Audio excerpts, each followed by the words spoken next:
आदाब साथियों, good morning, how are you? I hope you all are doing well. और दोस्तों, मैं उम्मीद करती हूँ कि आप लोग बहुत ही अच्छे होंगे और अपने एग्ज़ाम की प्रिपरेशन बहुत ही अच्छी तरीके से कर रहे होंगे। तो दोस्तों, मैं उम्मे हबीबा आपके सामने फिर से हाजिर हुई हूँ एक नए टॉपिक को लेकर के।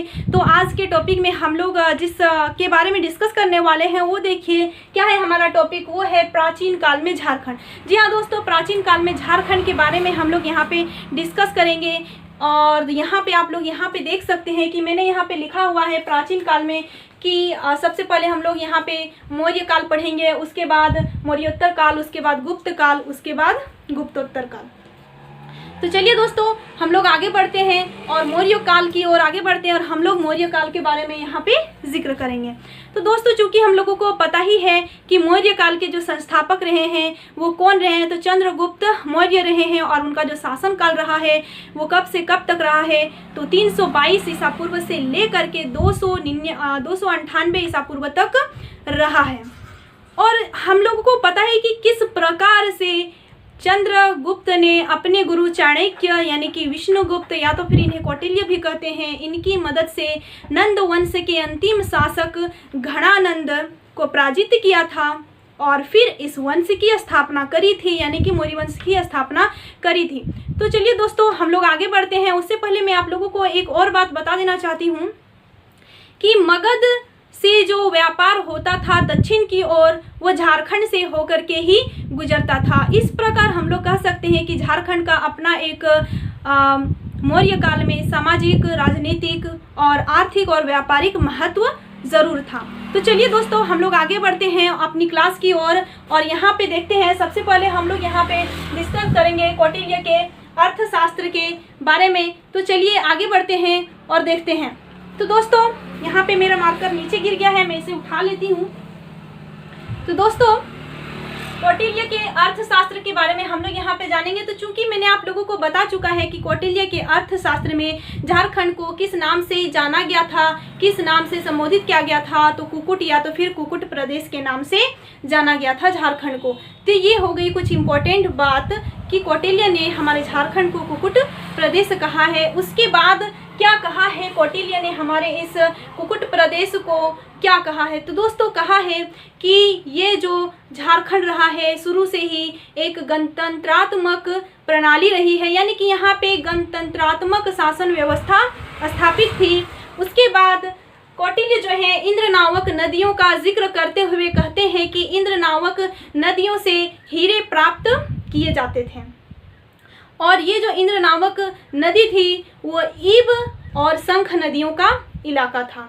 तो दोस्तों, इसमें इम्पोर्टेंट बात ये है कि ये जो है किस नदी का जिक्र करते हैं, तो इंद्र नामक नदी का जिक्र करते हैं। और क्या कहते हैं कि ये जो है ईब और शंख नदियों का इलाका रहा है जहाँ से किस चीज़ की प्राप्ति होती थी, तो हीरे प्राप्त किए जाते थे। उसके बाद हम लोग यहाँ पे नीचे डिस्कस करने वाले हैं अशोक के बारे में। क्योंकि दोस्तों, हम लोगों को पता ही है कि अशोक जो है चंद्रगुप्त मौर्य के पोते रहे हैं और एक बहुत ही प्रतिभाशाली और बहुत ही बड़े प्रशासक रहे हैं। इनका नाम पूरे विश्व में विख्यात है, हम लोगों को पता ही है।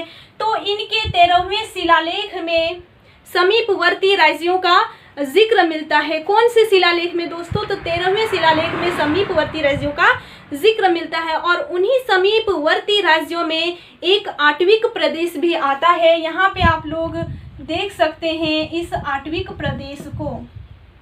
तो क्या आता है दोस्तों, एक आटविक प्रदेश भी आता है और इसी आटविक प्रदेश में हमारा झारखंड क्षेत्र शामिल है। झारखंड क्षेत्र इसी में है, यानी कि इसमें हमें झारखंड के बारे में ज़रूर पता चलता है अशोक के 13वें शिलालेख में। और ये जो आटविक प्रदेश का यदि हम लोग विस्तार देखें दोस्तों, तो कहाँ से कहाँ तक है, तो यहाँ देखिए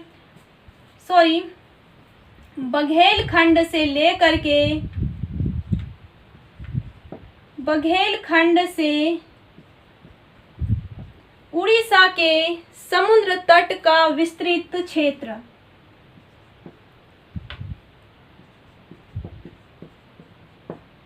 यानी कि बघेलखंड से उड़ीसा के समुद्र तट का विस्तृत क्षेत्र आता है इस आटविक प्रदेश में। और इसी में हमारा एक झारखंड क्षेत्र भी शामिल है, यानी कि इसका जिक्र हमें मिलता है अशोक के 13वें शिलालेख में। उसके बाद हम लोग यहाँ पे आगे बढ़ते हैं और देखते हैं कि अशोक का यहाँ की जनजातियों के साथ अप्रत्यक्ष नियंत्रण था। अशोक का यहाँ की जनजातियों के साथ अप्रत्यक्ष नियंत्रण था। और अशोक के द्वितीय शिलालेख में दोस्तों यह बात कही गई है कि यहाँ की जनजातियों को मेरे धम्म का पालन करना चाहिए। यानी कि अशोक ने जिस धम्म का आविष्कार किया था, कई धर्मों के अच्छे अच्छे नियमों को संग्रह करके धम्म को बनाया था, उन्होंने कहा है कि यहाँ की जनजातियों को धम्म का पालन करना चाहिए। उन्होंने ये बात कही है। उसके बाद दोस्तों अशोक जो है इस जनजातियों के लिए आठवीं भेजा करते थे। यानी किस लिए भेजते थे? तो बौद्ध धर्म के प्रचार प्रसार के लिए भेजते थे। चूँकि हम लोग जानते हैं कि ये जो अशोक रहे हैं वे बौद्ध धर्म से संबंधित रहे हैं और बौद्ध धर्म के प्रचार प्रसार के लिए इनकी कितनी अहम भूमिका रही है। तो दोस्तों अब हम लोग ये जो पढ़े हम लोगों ने, ये रहा मौर्य काल। उसके बाद हम लोग यहाँ पे डिस्कस करने वाले हैं मौर्योत्तर काल के बारे में। तो दोस्तों इसमें हम लोग जानेंगे मौर्योत्तर काल के बारे में, सिंहभूम, चाईबासा और रांची। तो दोस्तों मौर्योत्तर काल में विदेशी आक्रमणकारी यहाँ पे भारत आए और अपने अपने राज्य स्थापित किए इस वजह से हम लोग यहाँ पे कह सकते हैं कि इसका जो है यानी भारत का विदेशों से संपर्क स्थापित हो चुका था, व्यापारिक दृष्टिकोण से संपर्क स्थापित हो चुका था। तो इससे झारखंड भी बिल्कुल अछूता नहीं रहा था। झारखंड में भी इससे प्रमाण हमें मिले हैं, इसके साक्ष्य मौजूद हमें ज़रूर मिले हैं, जिससे ये पता चलता है कि झारखंड का भी व्यापारिक महत्व था विदेशों के साथ। तो आइए देखते हैं वो कौन सा व्यापारिक महत्व था विदेशों के साथ, जिससे हमें पता चलता है मौर्योत्तर काल के बारे में। तो आइए देखते हैं सिंहभूम सबसे पहले। तो दोस्तों सिंहभूम से रोमन साम्राज्य के सिक्के प्राप्त हुए हैं। तो सिंहभूम से क्या प्राप्त हुए हैं दोस्तों? तो रोमन साम्राज्य के सिक्के प्राप्त हुए हैं। तो इससे यह पता चलता है कि ये जो झारखंड का सिंहभूम क्षेत्र है इसका विदेशों से व्यापारिक संपर्क स्थापित हुआ था। उसके बाद चाईबासा के बारे में बात करते हैं। तो दोस्तों चाईबासा से इंडो-सीथियन सिक्के प्राप्त हुए हैं। क्या प्राप्त हुए हैं दोस्तों? तो इंडो-सीथियन सिक्के। तो इससे आखिर क्या पता चलता है? तो इससे भी यही बात का प्रमाण मिलता है कि झारखंड का ये जो क्षेत्र रहा यानी झारखंड का विदेशों से व्यापारिक संबंध स्थापित हो चुका था। उसके बाद रांची के बारे में हम लोग यहाँ पे जानते हैं। तो दोस्तों यहाँ से कुषाण कालीन सिक्के प्राप्त हुए हैं। क्या प्राप्त हुए हैं दोस्तों यहाँ से? तो कुषाण कालीन सिक्के प्राप्त हुए हैं। जिससे क्या पता चलता है दोस्तों? इससे यह पता चलता है कुषाण कालीन सिक्के प्राप्त हुए हैं। इससे यह पता चलता है कि रांची जो क्षेत्र रहा है वह कनिष्क के प्रभाव में रहा है। तो दोस्तों ये अभी हम लोगों ने जाना मौर्य काल के बारे में। उसके बाद मौर्योत्तर काल के बारे में अब हम लोग यहाँ पे डिस्कस करेंगे गुप्त काल के बारे। तो चलिए आगे बढ़ते हैं और देखते हैं गुप्त काल से रिलेटेड कुछ इम्पोर्टेंट बातें यहाँ पे हम लोग जान लेते हैं। तो दोस्तों सबसे पहले हम लोग ये जानते हैं, ये जो आप लोग गुप्त काल देख रहे हैं, गुप्त काल का अभूतपूर्व सांस्कृतिक विकास हुआ था, जिस वजह से इसे भारतीय इतिहास का स्वर्ण युग कहा जाता है। जी हाँ दोस्तों, ये बहुत ही इम्पोर्टेंट है कि इसे जो भारतीय इतिहास का स्वर्ण युग कहा जाता है गुप्त काल को। अब हम लोग आगे अपने पॉइंट्स को डिस्कस करते हैं। तो सबसे पहले हम लोग यहाँ पे समुद्रगुप्त के बारे में चर्चा करेंगे। दोस्तों हम लोगों को पता है कि समुद्रगुप्त जो है बहुत ही प्रभावपूर्ण, प्रतिभाशाली और महत्वाकांक्षी शासक रहे हैं और इनकी विजयों के कारण ही इन्हें भारत का नेपोलियन की संज्ञा भी दी जाती है। भारत का नेपोलियन समुद्रगुप्त को ही कहा जाता है। समुद्रगुप्त की प्रयाग प्रशस्ति में, जिसे हरिसेन ने लिखा है, इस प्रयाग प्रशस्ति को इलाहाबाद प्रशस्ति भी कहा जाता है। इसमें आठवीं विजयों का वर्णन मिलता है। यानी कि दोस्तों इसमें ये जो पूरा प्रयाग प्रशस्ति है, इसमें समुद्र गुप्त के विजयों का वर्णन मिलता है और इन विजयों में एक आट्विक विजय भी आता है। और अभी मैंने आप लोगों को बताया था कि आट्विक प्रदेश में हमारा झारखंड क्षेत्र भी शामिल था, तो इस वजह से हम लोग कह सकते हैं कि आट्विक विजय में जो है झारखंड का विजय भी शामिल रहा है। यानी कि ये जो समुद्र गुप्त हम लोग देख रहे हैं, ये समुद्रगुप्त के शासनकाल में हमारा जो झारखंड क्षेत्र है वो समुद्रगुप्त के अधीन में था, इसके प्रभाव में अवश्य ही था। उसके बाद हम लोग यहाँ पे ये जानेंगे कि समुद्रगुप्त की प्रयाग प्रशस्ति में झारखंड को किस नाम से जाना गया है दोस्तों, तो मुरुंड के नाम से जाना गया है। इसके बारे में हम लोग जान चुके हैं पहले भी। अब हम लोग यहाँ पे आगे बढ़ते हैं। यहाँ पे हम लोग अब पढ़ेंगे चंद्रगुप्त द्वितीय विक्रमादित्य। तो दोस्तों ये जो विक्रमादित्य देख रहे हैं, ये इसकी उपाधि है चंद्रगुप्त द्वितीय की। इन्होंने अपनी जो उपाधि धारण की थी वो क्या थी, विक्रमादित्य। ये भी बहुत ही महत्वाकांक्षी शासक रहे हैं और इसके काल में आप लोगों ने, हमने आपको पहले भी पढ़ा चुका है कि इसके काल में 405 ईस्वी में फाहियान आता है। जी हाँ दोस्तों, फाहियान, जिन्होंने झारखंड को किस नाम से नवाजा था, तो कुकुट लाट कहा था दोस्तों। तो यहाँ पे बस इम्पोर्टेंट बात यही हमको याद रखनी है कि 405 ईस्वी में फाहियान किसके काल में, तो चंद्रगुप्त द्वितीय के काल में आते हैं और झारखंड को किस नाम से संबोधित करते हैं दोस्तों, तो किस नाम से संबोधित करते हैं, तो कुकुट लाड के नाम से संबोधित करते हैं। तो ये हो गई। उसके बाद दोस्तों हम लोग यहाँ पे गुप्तकालीन पुरातात्विक अवशेष के बारे में यहाँ पे जानेंगे। जो मैंने यहाँ पे लिखा हुआ है, ये थोड़े इम्पोर्टेंस हो जाते हैं, तो हम बस इससे नॉलेज हमें ले लेना चाहिए इसके बारे में। तो देखिए यहाँ पे स्थान है, एक जगह पे यहाँ पे जिला है और यहाँ पे प्राप्त अवशेष है। तो दोस्तों आइए देखते हैं, ये जो मदुही पहाड़ है ये कौन से जिले में है, तो हजारीबाग जिला में है। और यहाँ पे हम लोग देख रहे हैं कि प्राप्त अवशेष क्या है, तो पत्थरों को काट करके बनाया गया मंदिर। उसके बाद हम लोग यहाँ पे आगे बढ़ते हैं, सतगावा। तो सतगावा जो स्थान है ये आखिर कहाँ पे है दोस्तों, तो हजारीबाग में ही है ये सतगावा स्थान। और इसकी खास बात हम लोग यहाँ पे ये जानते हैं इसकी पुरातात्विक अवशेष के बारे में। तो यहाँ से दोस्तों मंदिर है इसका प्राप्त अवशेष। उसके बाद हम लोग यहाँ पे आगे जानेंगे पिठोरिया। पिठोरिया चूंकि हम लोगों को पता ही है रांची में पड़ता है पिठोरिया। और यहाँ से प्राप्त अवशेष हमें क्या मिले हैं कि पहाड़ी पर स्थित कुआं, यानी कि पहाड़ी पर एक हमें क्या मिला है, कुआं मिला है। तो ये कुछ प्राप्त अवशेष रहे हैं, जिलों के विवरण रहे कि ये स्थान जो है किन किन जिलों में है और इनसे प्राप्त अवशेष के बारे में अभी हम लोगों ने जाना। तो ये रहा दोस्तों गुप्त काल के बारे में जो कि इम्पोर्टेंट है। उसके बाद आइए हम लोग गुप्तोत्तर काल के बारे में यहाँ पे जानकारी हासिल है। तो दोस्तों गुप्तोत्तर काल में हम लोग कुछ भी नहीं है, इसमें बस थोड़ा सा सिंपल कुछ फैक्ट्स हैं जिसके बारे में हम लोग जान लेंगे।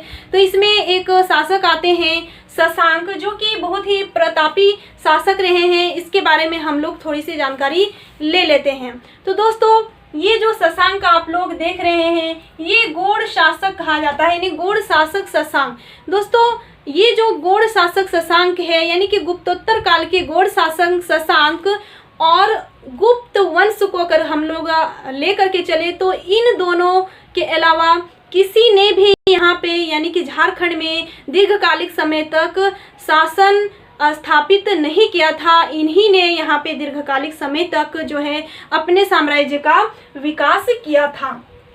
तो दोस्तों अब हम लोग यहाँ पे देखते हैं, ये जो शशांक आप लोग देख रहे हैं, हम लोगों को पता है कि ये बहुत ही प्रतापी शासक रहे हैं। इसका जो साम्राज्य विस्तार रहा है वो कहाँ से कहाँ तक रहा है दोस्तों, तो झारखंड, उड़ीसा और पश्चिम बंगाल रहा है इसका साम्राज्य विस्तार।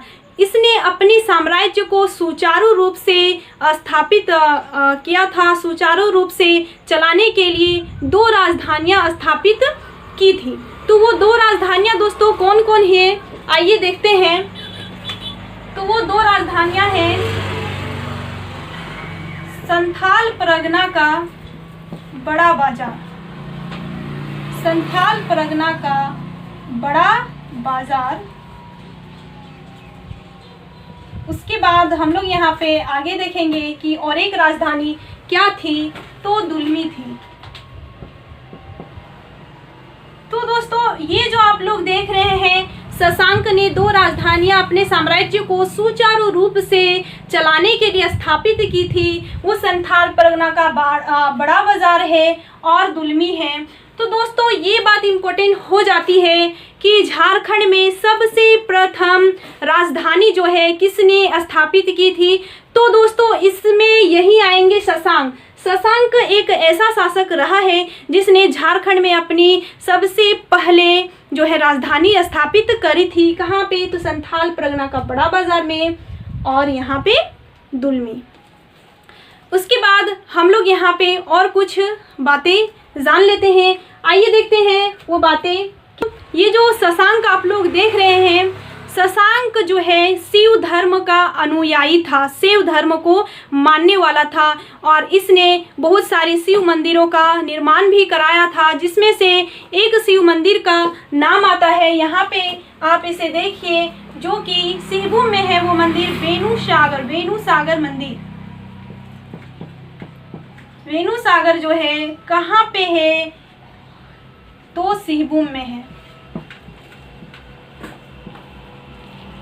और इस मंदिर का निर्माण जो है इसी शशांक के काल में हुआ था। इससे यह पता चलता है कि यह जो है शिव धर्म का अनुयायी था और इसने शिव धर्म संबंधी मंदिरों का भी निर्माण करवाया था। तो दोस्तों, लेकिन दोस्तों वेणुसागर हिंदू धर्म को मानने वाले थे, लेकिन इनका जो व्यवहार था बौद्ध धर्म के प्रति बिल्कुल भी अच्छा नहीं था। बौद्ध धर्म के प्रति इन्होंने असहिष्णुता की नीति अपनाई और कई बौद्ध विहारों को क्या किया, नष्ट कर दिया। और यहाँ पे बौद्ध धर्म की स्थान पे हिंदू महत्ता स्थापित हो गई। इसके वजह से इन्होंने बौद्ध विहारों को नष्ट कर दिया और हिंदू धर्म की महत्ता स्थापित हो गई। तो दोस्तों ये रही कुछ बातें शशांकों को लेकर के। अगर क्वेश्चन आता है कि प्रथम शासक कौन है जिसने झारखंड में अपनी राजधानी स्थापित करी थी, तो ये शशांक ही आएंगे और दीर्घकालिक समय तक शासन करने वाले भी रहे हैं। उसके बाद हम लोग नेक्स्ट यहाँ पे हर्षवर्धन के बारे में जानेंगे। दोस्तों तो हर्षवर्धन जो है, हर्षवर्धन भी एक बहुत ही प्रतापी और शक्तिशाली शासक रहे हैं। इसमें अगर देखें तो इसमें बस काजंगल का थोड़ा सा भाग यानी कि राजमहल का थोड़ा सा भाग इसके क्षेत्र में शामिल किया गया था और यही जो हर्षवर्धन है यहीं पे इसी काजंगल में राजमहल में हुएनसांग से मिलते हैं। बस दोस्तों इससे रिलेटेड इतने ही इम्पोर्टेंट बातें थी जो मैंने आप लोगों को बताया है। तो दोस्तों अभी हम लोगों ने डिस्कस कर लिया मौर्य काल के बारे में, मौर्योत्तर काल के बारे में, फिर गुप्त काल, फिर गुप्तोत्तर काल। दोस्तों यदि आपको ये वीडियो अच्छा लगा होगा तो प्लीज़ दोस्तों लाइक और कमेंट ज़रूर करें और सब्सक्राइब करना तो बिल्कुल भी मत भूलें दोस्तों। ठीक है दोस्तों, मैं अलविदा चाहती हूँ। मैं फिर नई वीडियो के साथ आपके सामने फिर से हाजिर हो जाऊँगी। तब तक के लिए आप सबों का बहुत बहुत धन्यवाद मेरे इस वीडियो को शुरू से लेकर अंत तक देखने के लिए। बाय दोस्तों।